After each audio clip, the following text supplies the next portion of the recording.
Hi, I'm Maureen Queenan, and today we'll be talking about the pharmaceutical industry and the issues within the industry. So, what is the pharmaceutical industry? Well, it is an industry with multiple pharmaceutical companies that have all control of manufacturing, development, and producing and selling drugs and medication throughout the world. In the United States, as you know, we are a capitalistic market. That means there's limited regulation on the prices of the drugs that are being sold, and there is no control over that market. These companies sell and produce all these drugs and medications, and they can and will block all generic developments of these drugs to be sold. So what is wrong with the industry in the United States? We are a capitalistic market, which has its benefits, but that means there is limited control over the drugs prices that are being sold. The pharmaceutical companies continue to raise the price just because they can, and there's no change in the medication. And the price keeps raising despite no difference in the drug, in the formula, in the manufacturing.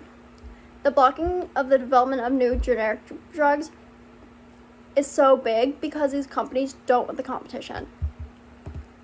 There is good in the industry. A lot of these scientists and researchers have good intentions. They want to develop new drugs or better drugs, or just make sure it's down to a T so the people are getting the best benefit of their medications. The pharmaceutical companies are responsible for almost all medications and drug production, so they have to be there. And they're continuously searching for the development of these drugs and treatments to cure maybe illnesses or treat them that aren't having the correct treatment or benefit with a lot of side effects, and they want to limit those by producing and finding new medications for these illnesses. So then it comes down to the pharmaceutical industry is monopoly.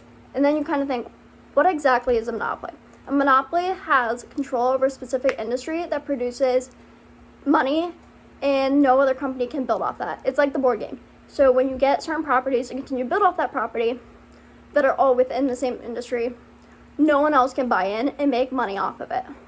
The pharmaceutical industry has built massive monopolies over decades for drug development and sales, which has led to complete control over the price market.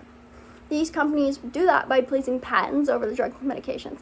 Patents for drugs and medications last about 12 to 13 years, so then you're kind of wondering, can't other brands, once that patent expires, buy in? They can if they're quick enough, but a lot of these drug companies already have, say, priority over it, and if they find a loophole to extend their patent, they will. And this prevents all other companies to start selling this drug at a lower price because there's a patent over it, and that's a legal binding thing that you cannot copy and produce an exact same version.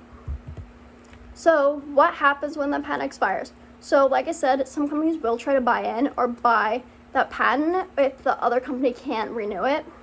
But a lot of these companies do find loopholes to extend their patent. The companies do not change the medication or the way it treats you. They change the product. They change the packaging, the way it's administered, just so they can extend the patent. And that leaves control over that drug still. And one company that's known for this is Mylan's EpiPen. The EpiPen formula has not changed in decades, but they've had control over this for 20 years because they keep changing the boxing, the way it's administered, the way it looks. But the drug itself has not changed. So what about the generic producing companies that have been mentioned multiple times? They do exist, but a lot of times these big name companies will pay off the generic companies to not bring this drug to the market, and if the money's high enough, they're not going to do it. And generic drugs can be sold at a lower price, and when they're more affordable to the normal person, because these name brand drugs and medications have gotten so high, people aren't able to afford them anymore, and they have to go without their medication. Then again, to the tricky, sticky stuff of insurance and what medications insurance covers for you and what doesn't. So sometimes only the expensive name brands are covered by insurance for you to drop it at a much lower price, but they're still making their money. And generic drugs don't always result in name brands lowering their price because they're like, well, we're still going to make money. If you're on the market, you're on the market, but we're not changing our price. And sometimes this is the only drug people can and are allowed to get through insurance. So why are drugs so expensive? Like I said, there is no true regulation on the market price in the United States. And many of these companies do continue to raise the price of the drug just because they can. One drug that's known for the price to be continually rising is Duxilin. This price between 2013 and 2015 increased by 90% for no reason. It's just, they're like, all right, we're going to raise it up and we're making money. There's demand for it, so we're just going to lift the price. And 90% between those 2 years. In those 2 years, you can't change a medication substantially enough to have the price raised that high. And pharmaceuticals companies argue that there's such a steep price so they can produce enough revenue to continue developing new drugs and therapies. So they're like, all right, we need the money, we need the revenue to continue producing them, which is slightly true because you have to pay the researchers, the developers, the factory workers, everyone that's involved. It's a big thing. But you don't need to increase it by like 90% in 2 years because nothing's changed. So the people are still making money. There's no new research going into it at that point. So why is it so high? Unless the company is behind the doors producing new medication and drugs to help people, which is the only substantial reason for the price to increase slightly, but not 90%. So then it comes down to the question, well, how can we fix this? How can we solve this to make people be able to afford their drugs and medications that they need to live? Well, there is an idea of a non-market force. A non-market force is a regulatory force that controls the price of the pharmaceutical industries from raising to extreme rates. A lot of the big name brands aren't going to speak out on this or question it because when it comes down to it, they're making money and they don't want to lose that. So everyone else is kind of like, we don't trust you anymore because now it should become a money grabbing thing. So a lot of people are like, all right, let's go to Congress, let's go to the government and be like, you need to control this to a point. Not take away the way we run the nation, obviously, but control the way we price and sell drugs. So the regulatory force can control and ensure that medications are affordable and people don't die because they can't afford their medications, such as insulin. Insulin has gone up so high that people no longer can afford it because insurance only covers it to a certain point.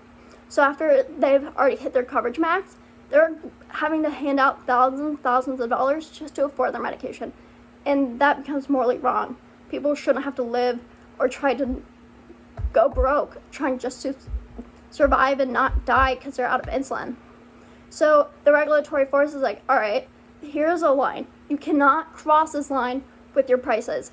You can't exceed it. This is the highest you can get.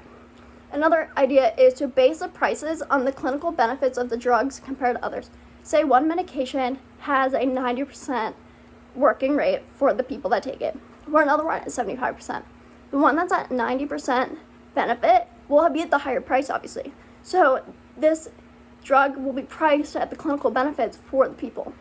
So the better it works, the higher price. But there's still the cheaper versions that still work, but just maybe not as well for every single person. So overall, the market has its flaws. The industry has its flaws, but there is good behind it. They're continuously working to benefit, to help the people by, researching, developing, and making new medication drugs that right now, for illnesses that don't have the treatments that they need, that work long term. It might be quick, but it doesn't help all the way. Or there's awful side effects for the drugs and medications, so they're continuously trying to find new ways to make the drugs and medications better with less side effects. But at the same time, there needs to be some form of control over this market because the prices are just getting outrageous and people can't afford their medications. So by implementing this market force, it will help people. So after hearing all this, just think about it. Question, is the industry really trying to help us or they just want their money? And speak to people, speak out about it if you don't like it. And the industry will have to listen to the pushback. So, like I said, the industry is not completely bad. It has good intentions, but there is issues that need to be addressed. And thank you all for listening and have a good day.